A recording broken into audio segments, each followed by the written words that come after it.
Hi everybody, this is one of my absolute favorite equipments in the kitchen, the good old pressure cooker. One of the key reasons we like to use pressure cookers is for a very simple reason, is that very often when you walk back into a kitchen, you have these beautiful aromas and smells in a kitchen, which is obviously, these are all aromas and smells that have escaped from your pot into the heaven of the kitchen and they're gone forever. And by using a pressure cooker, you actually can keep the aromas within a pressure cooker and serve it on the plate after. What I like to do now is, let's have a very quick look how to use a pressure cooker properly. Okay, let's have a look how to make a chicken stock in a pressure cooker. First, the key ingredients obviously are bones. And what you should do with chicken bones, cut them as small as possible.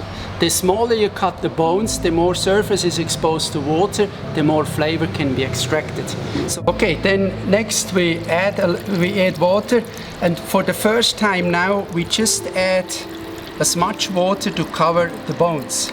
Once this is done, place them inside the pressure cooker. And really ensure that the bones are just about covered. Just like this. So the first step we're doing now, we're using cold water and we're going to bring them very quickly to a boil. Cold water washes out the impurity, it clogs up and raises to the top. And you see, once this brew comes to a boil, we have a very dirty scum on the top. Just simply bring it very quickly up to a boil. You see all the impurity that floats on top. Bring it up to boil, turn it off, and then we have to drain the bones.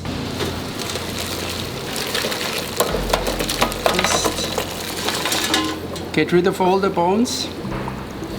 The next thing what we do now is we're gonna put this under running water and wash the bones one more time thoroughly through.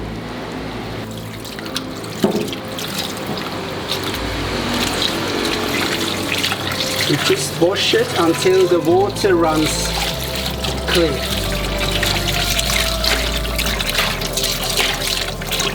Okay, this is good.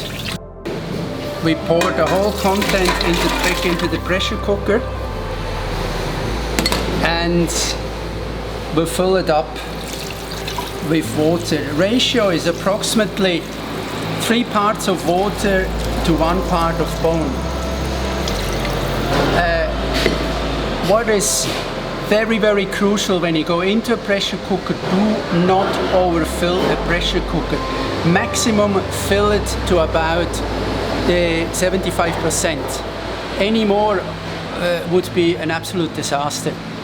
What we do next now, we bring the bones back up to boil again.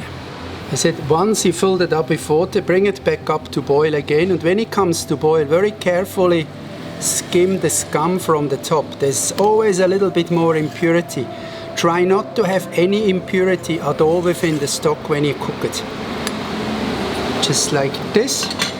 Next now what we're gonna do, we're gonna add the various spices. Indonesian spice paste for a chicken, so we add a little bit of that.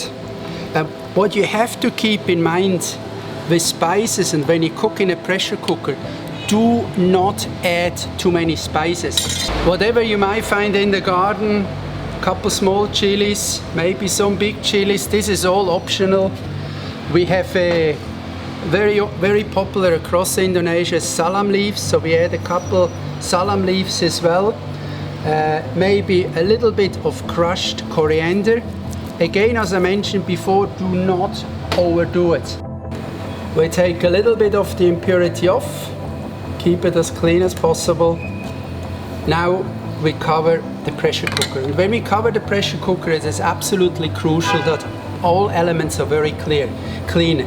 So before you cover the pressure cooker, really make sure you get all the fat, oil, stains, liquid, water, get it, clean it off with a tissue paper. Make sure your silicone ring is clean as well. Then we cover the pressure cooker. And as a golden rule, what we always recommend, never ever put the cover on a pressure cooker unless the content is a boiling point. If you put stuff in cold, very, very quickly it can stick to the bottom of the plate.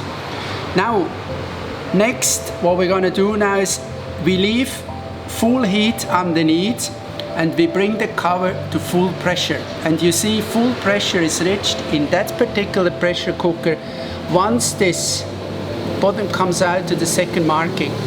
This will take now a few minutes. So you see now full pressure is achieved, and what happens is, well, there's a device here, you cannot open the cooker anymore. What we do now is we reduce the heat to its absolute minimum. And once full pressure is reached, that's when timing starts. So from now, it's 2 hours, in this case, for a chicken stock. Obviously, this varies from pressure cooker to pressure cooker. The timing is always a little bit different.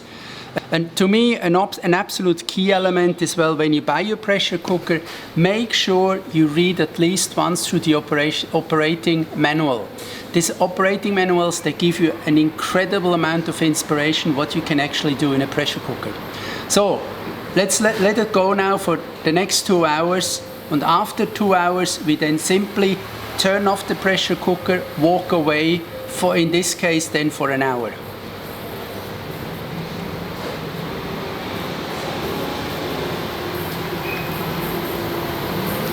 Then after 2 hours of pressure cooking, simply turn off the heat source and allow the cooker to naturally depressurize. In this case, this will take somewhere about 30 minutes. In the meantime, a good 45 minutes have passed since I turned off the cooker, and it took approximately 45 minutes to depressurize. And this is very important. Do not force this process. Give it time. Let it naturally depressurize. The flavor will be reabsorbed, and it gives you much, much tastier dishes. So what we're gonna do now is we open. You see, the bottom is down. You don't need to worry about pressure anymore. Nothing can happen. Open it up. And once you open up, you get amazing flavors. You see, and when you do it right, you get these beautiful crystal clear stocks that we strain very, very carefully.